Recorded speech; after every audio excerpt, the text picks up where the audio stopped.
You know, as much as I, love Samsung products, so, I have a Samsung phone. For the longest time, I buy Samsung TVs. Samsung has always been a great brand to buy things from. I'm very disappointed in the Samsung G7. Now, if you search through YouTube, you find people who say this is a good monitor. It can be if you hit that, monitor you get from Amazon that actually went through Samsung's quality assurance program. A lot of these monitors, it's clear they're not checking these before they ship these out, and there's a lot of issues, that pop up and arise. So let's talk about the issues I'm getting with this monitor. Now, the G-Sync on this thing is G-Sync compatible. You don't actually have G-Sync built into the monitor itself. You're using the G-Sync on your graphics card.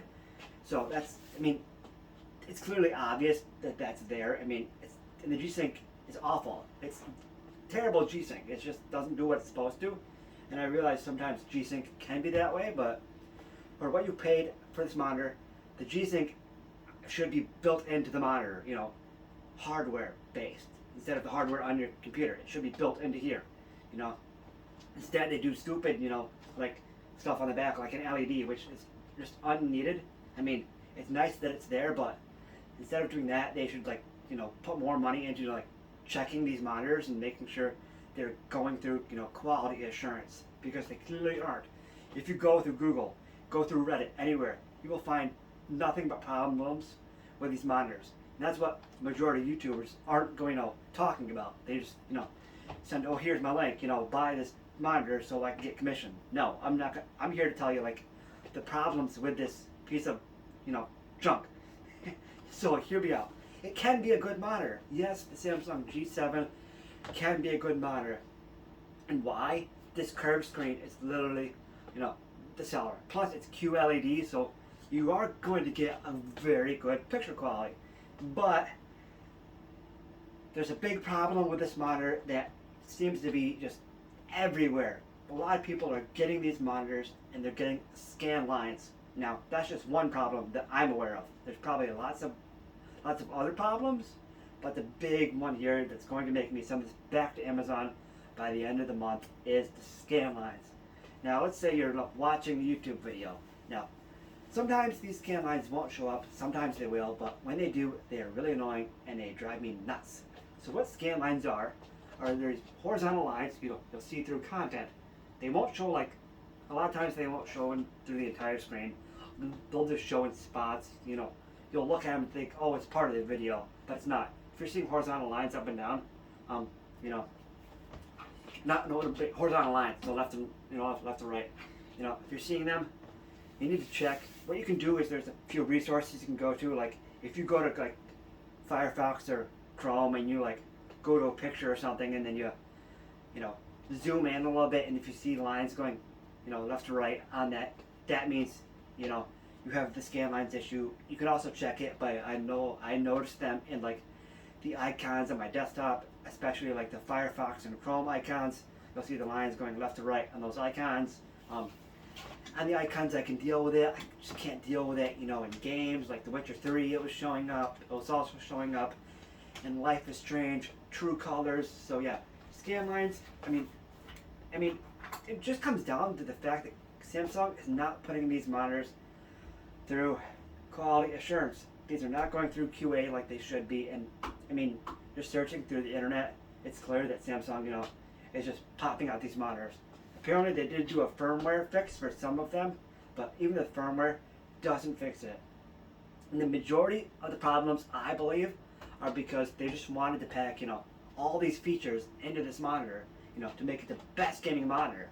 But when they did that, they just kind of overdid it, and then the monitor itself is just doing things it shouldn't, this is a great monitor, except for a few problems. One, like I said, the scan lines. Two, it's just too dang heavy to mount, half the mounts I bought for this thing that go on my desk or on the wall wouldn't hold this up. It was going, up and down, and these mounts that I bought are supposed to hold monitors up to 20 pounds, but this one, Samsung says it's not, that heavy, but the thing is, it's just not holding that.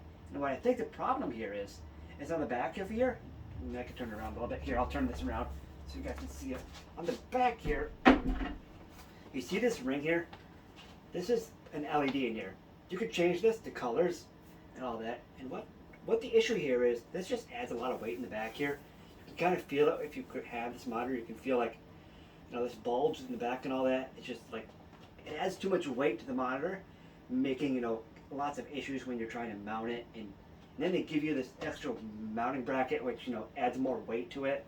And then if that doesn't work, you're forced to use this thing, which takes up so much room on your desk, For a gaming monitor, they could have done a lot better, They really could have done a lot better.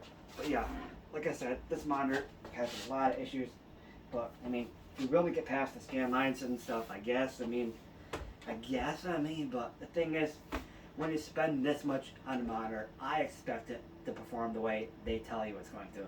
And if you just go through like Google, like I said, you'll find lots of bugs and issues that people are having with this Samsung Odyssey G7. So realistically, I don't know if I trust Samsung monitors anymore. Like I said, like probably 5 times now, it just comes down to QA. They're not checking these like they should be, and I'm just gonna go for a different monitor. Another issue here is like, this is a curved monitor. A lot of curved monitors don't have the features that this monitor has, which makes this like a monitor that a lot of people look at, but they never look at the issues that most people have with this monitor before they buy. And you'll just look at the reviews on Amazon. People say it's a good monitor, but always look at the negative reviews first on the product, and then just kind of go from there. But yeah, I'm not going to use this monitor for much longer. I have until like I think the end of this month before I have to send it back to Amazon. I'm just kind of looking at alternatives right now, because the thing is, like I said, not many curved monitors have the specifications like this one does. So it's kind of hard to find a decent one for gaming that's also curved, because the curve gives you that immersion, especially at 27 inches. You're kind of getting pulled into the game, and plus this is QLED, so it looks really good. And you don't want to get OLED because of burn-in, but apparently lots of OLEDs now, especially like I think Samsung has like this like thing where they say it lasts like 10 years at least without getting burn-in. So yeah, maybe I'll just go for an OLED. I don't know. I'm gonna keep on looking. Anyway, thanks for watching this video. It's a little different. I got a desk here. I figured I'd talk about this monitor and how much I hate it. But I'm keeping it for now. It looks good. Don't get me wrong. It looks good because it is a QLED, but all the other issues, I can't deal with it, and it's gonna be sold. I'm probably gonna end up getting a flat screen, as much as I don't want to get a flat screen. But hey, it is what it is. The monitor market is hard to buy it from, especially when you don't have like a Best Buy near you. Like I don't have a Best Buy. So yeah. Okay, I'm gonna shut this down now since I can't seem to stop talking. Anyway, see you guys in the next one. Peace out.